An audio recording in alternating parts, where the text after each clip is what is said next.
Since 1979, there is I would say, group within the Iranian army. It's called the Islamic Revolutionary Guard Corps, mainly IRGC, which is a very important elite unit within the army. It's directly dependent to the elites of the Iranian policymakers, president and head, and they are funded by Iran, the government, directly. So why it's important for Iran, why now US will or likely to target to put sanctions in order to cut their financial aid given. Now we are going to talk about this.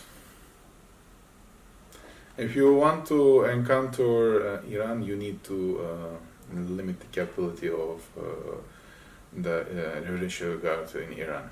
Unless you do this, all the others will be ineffective. This has been, I think, a lesson that has been taken along within the US conflict and Iran conflict.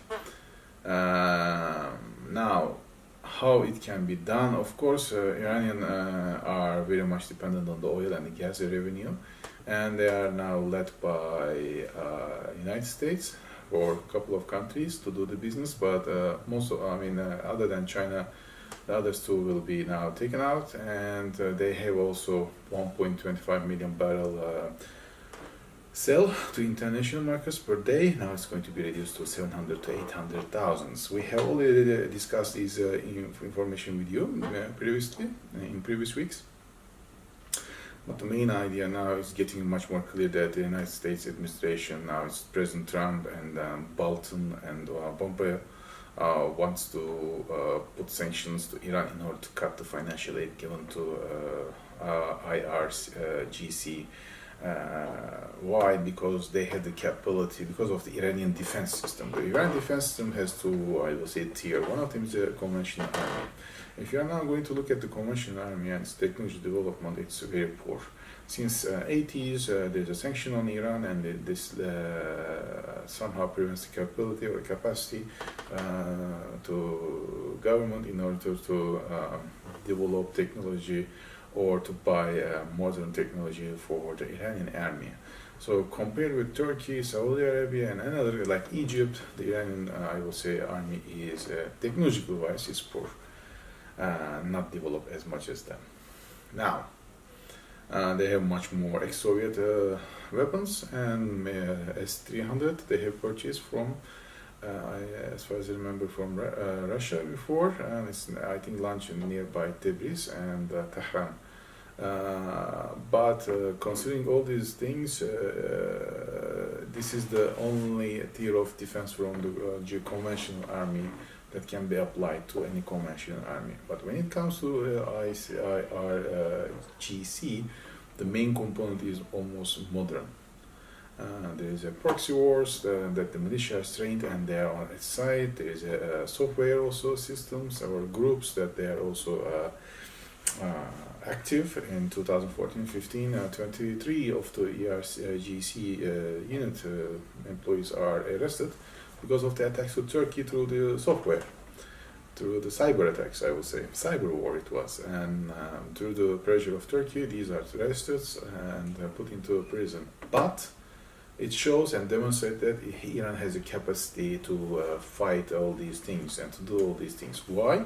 Because the Iranian government, with this elite unit, is trying to protect the main assets. Because Iran knows that the conventional army cannot be supported with full budget required for a conventional army. They don't have this budget because of all these conflicts between the United States or global powers and Iran, and they know that they have to create an elite group in order to support them with modern technology and financial aid so they can fight for themselves. So these chosen elites within the IRGC is very much equipped with modern technology, modern warfare. Everything is much more up to date. So US is aware of it, so they need to reduce the financial cut now. So that's why they will most likely, and it's behind Trump's idea, he is going to cut it a daily allowance of 1.25 million barrel to 700 to 800,000 barrel per day, which is going to affect the financial turnover. Now, Iran has two options. Either they are going to keep funding as much as they can, and they will cut it. So in both scenarios, United States will win. But the win is going to be maybe extended a couple of years or 5 years or 10 years time, but they will somehow damage the capacity of the RCGC in the region. So having said that, also we have to consider this why US has already also announced that the Golan Heights are within the Israeli sovereignty because of the increasing influence of the Iranian proximity militaries in Lebanon also too.